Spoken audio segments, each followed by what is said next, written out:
Hello and welcome back to my YouTube channel. Thank you so much for returning. If you've already watched my first video, if not, I will link it in the box below. I am so excited to be making these videos, hopefully regularly. I am thinking of uploading one a week, and I'm always open to suggestions on things you want me to chat about. Today I wanted to talk about luxury that I would not buy. I think luxury is if you're coming from my Instagram, that is my hobby, and it's what I get asked questions about. I'm really into it, in terms of just learning about what's a good value and those sorts of things. Today's video is not meant to put down anyone that does buy these things. I actually have purchased some of them and regretted it, is how I came up with the list. And it's all my opinion. I'm no authority on this or anything. It's just a hobby. So if you enjoy these things or they're on your list or in your closet, just ignore me. It's just my own personal opinions and for fun. But I'm going to go over some of the things that either through experience or through my researching, wanting something, determined that it wasn't for me or whatnot. Or just generally not through major research or something. Things that I've decided I don't ever want to own at the luxury price point. So getting started, first things first, I will say I actually went with a girlfriend to the Hermes store earlier this week, and it reminded me that the brand is not for me. The ironic thing is we went to Chanel after, and Hermes was always the priciest designer, and really hard to get your hands on. And a lot of the things at the Hermes store were actually cheaper than Chanel now. I liked sneakers and sandals and things, and they were significantly cheaper than even other designers like Fendi, Valentino, Dior type of thing. So it's almost just their reputation now. The other houses have hiked their prices so much that I don't even know if Hermes is actually the premier sort of price point. But the game. So my girlfriend, who will remain unnamed, had to purchase some items because she wants a bag, and they don't just let you buy the handbags. It's mind-boggling. You can't walk into the store and purchase something you want to purchase that they have, because you have to play a game of buying a lot of things that you don't need or want to be worthy of purchasing the item you do want. I am just anti-games, relationships, whatever, retail. It just turns me off so much. Granted, it's a little out of my price range, and a little bit classic for me. I think I'm still in an edgier era, so maybe at some point I'll be down for the games, but at the moment it was a major turn off for me. I did a lot of things in the store, and it was actually pretty good service considering the kind of service that's happening other places right now. But yeah, it just reminded me that it's not on my list. And I actually did try on a pair of sandals, and I probably would have purchased them if they had them in stock, but it's not something I covet or as something I'm planning. It might be something I get because the price is right and they have it in stock and you are able to buy the sandals on the spot. It's the bags that they like to play the games for. And I've heard this from I've read this about celebrities and stuff even having to do that game and stuff, Kim Kardashian waiting 2 years to get a bag or something. So I mean, I guess that's kind of nice. They're fair across the board with their games. So yeah, Hermes is not a luxury item that's on my wish list. The second thing that I would not buy at the luxury price point is micro bags. And I think that we all thought they would be fads to and quickly out of fashion, and they have had a lot more longevity than I think I saw them having. And I actually fell in love with a couple when I was in Paris, and I even polled on Instagram do I buy one if it doesn't fit my phone? And the consensus was yes, you'd be carrying your phone or whatnot. And I do that a lot. When I'm out, my phone is in my pocket or in my hand if I'm using it. So it's not so much that, but it's they fit nothing else even. I ended up selling even my Chanel Walk, which does fit a phone, just because it didn't fit enough other items for me. I hate when I'm leaving home and I'm deciding between having a lipstick or my hand sanitizer, and kind of having to make decisions between things I consider essentials. So if it doesn't fit my essentials, it is not for me. That's not to say I wouldn't get a micro bag. I just mean at the luxury price point.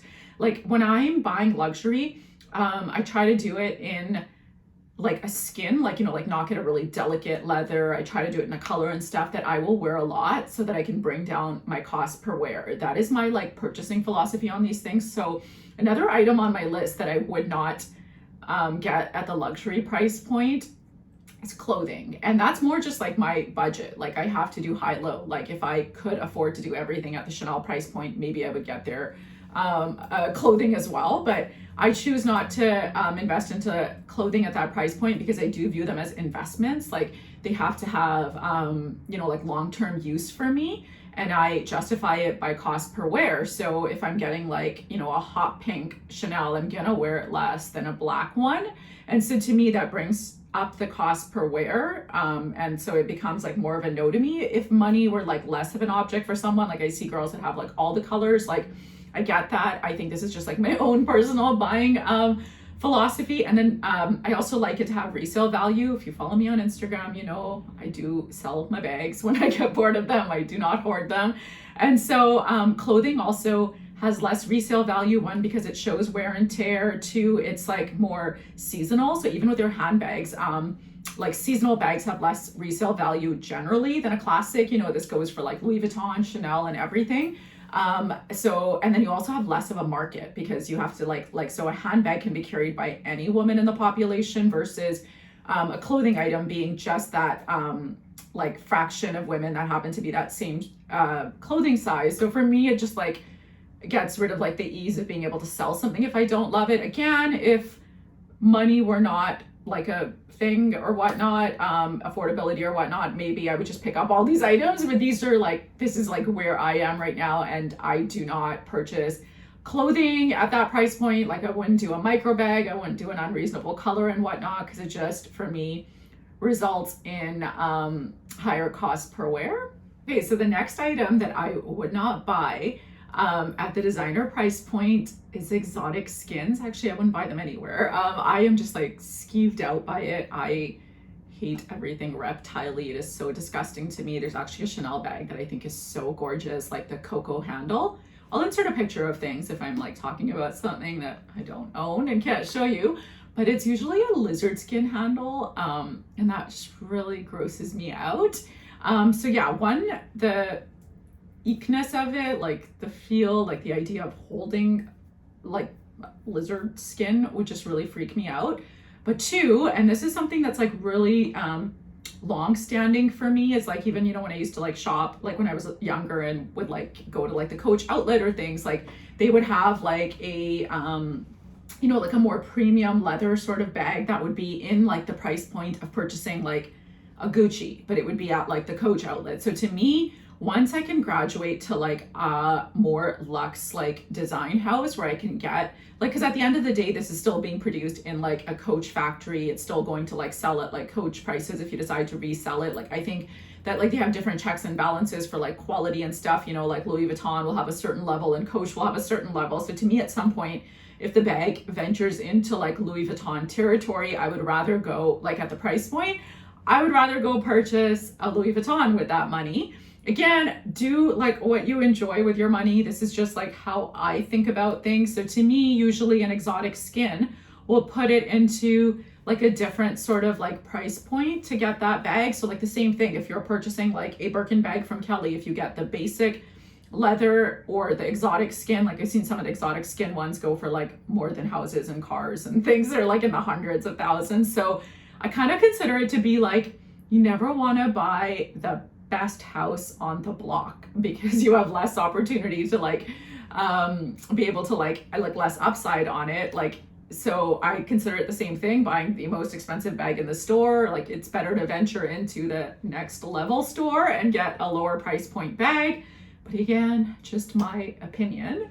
Oh, but I did want to share this bag. I do absolutely love the look of like croc and things like that. This is the YSL Sunset bag, and I do own it in 2 colors, and it is literally showing 0 signs of wear, but it is like about 3 years old. Granted, I rotate through my bag, so I don't wear any of them like crazy often, but like I do slip my phone back here. This bag literally looks new still.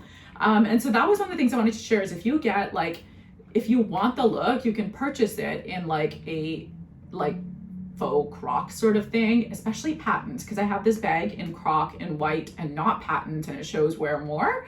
So that's the other option, is to pick it up and still get the look, but be doing it like this costs the same price as getting a normal like YSL Sunset bag. So that is the thing, because I do like the look of it, and then you avoid like the heebie-jeebies of actually touching real like exotic skins.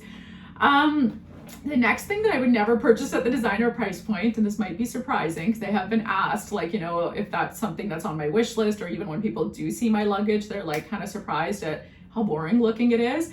But it is extremely functional, and I travel so much, and that's more important to me than like a nice aesthetic to the luggage or look or whatnot. I will link my luggage. I will share like a picture of it. It's Briggs & Riley, and I think it's amazing. Like, I highly recommend it. It is so functional, lightweight, and absolutely amazing. I think they have a lifetime warranty on their luggage. I haven't had any issues yet to avail it, but I am obsessed with it. So I would highly recommend it. But I do get asked, you know, like, would I buy designer luggage? And it's a like definite no for me. One, they're just not functional. Like, I've taken a look at like the Louis Vuitton one and stuff, and it's like just a box. But two, I travel a lot. I want to use my luggage, and for me, like, I take good care of my things. I was just sharing, like, this looks brand new, like, and you destroy your luggage when you travel. Like, I don't want to be like stressed about it. It would pain me to see like marks and dings and dents and scratches and things on it.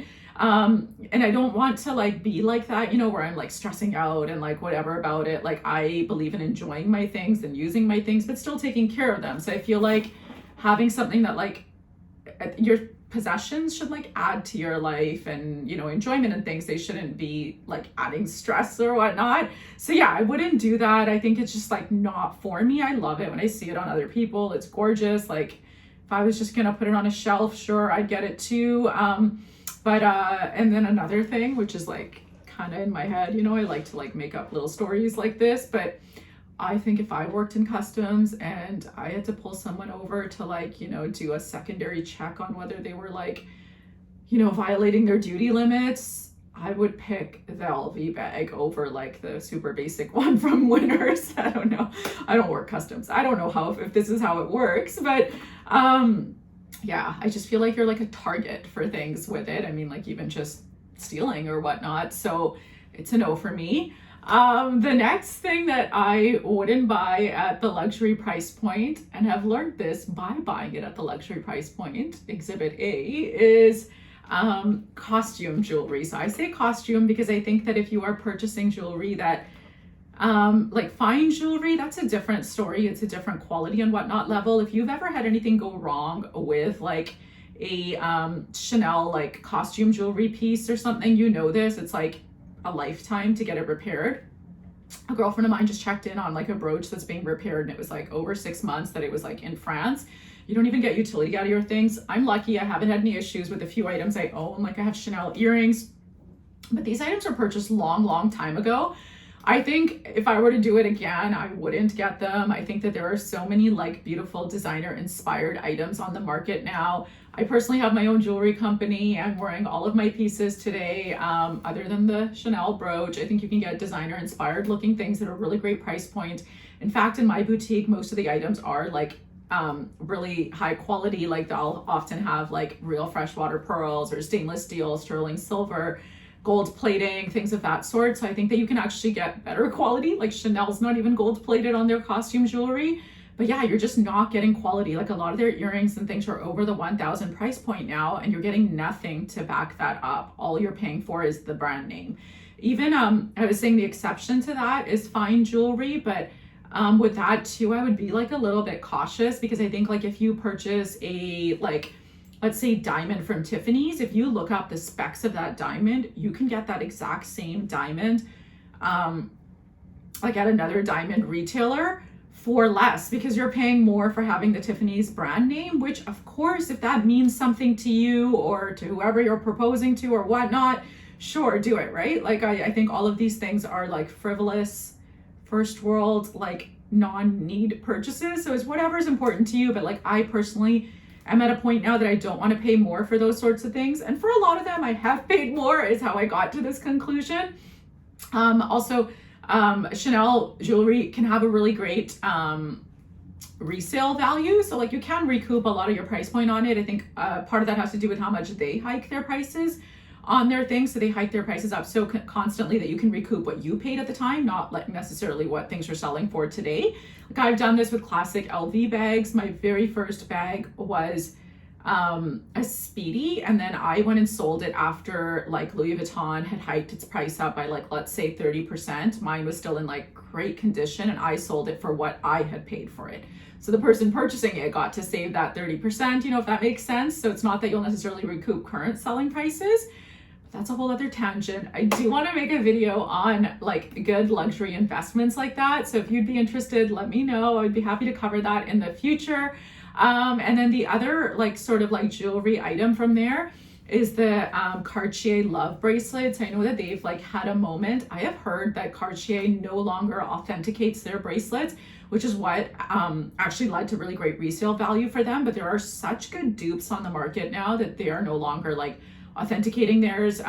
This is something I read, like not from Cartier, so take it with a grain of salt or do your own research or whatnot, but it never stood out to me. I've shared on here before that I like my accessories to be like unique. I had shared something about a Lululemon belt bag on my Instagram, but I just don't, like to me, it's like everyone has it, so it's no longer special. I am wearing the Inspired by bracelet that I sell in my shop. This one is stainless steel with gold plating on it, so I think you can get inspired by, like if you want the look, you can get like inspired by versions for such great price points that to me, like the premium that they charge just doesn't make sense for me. The other thing is that I love to change up my jewelry, and so the hassle of that bracelet is such a hassle. And then this is just like a personal like immigrant problem. I'm born in Pakistan, so I have to go through random secondary security checks every time I go near an airport. So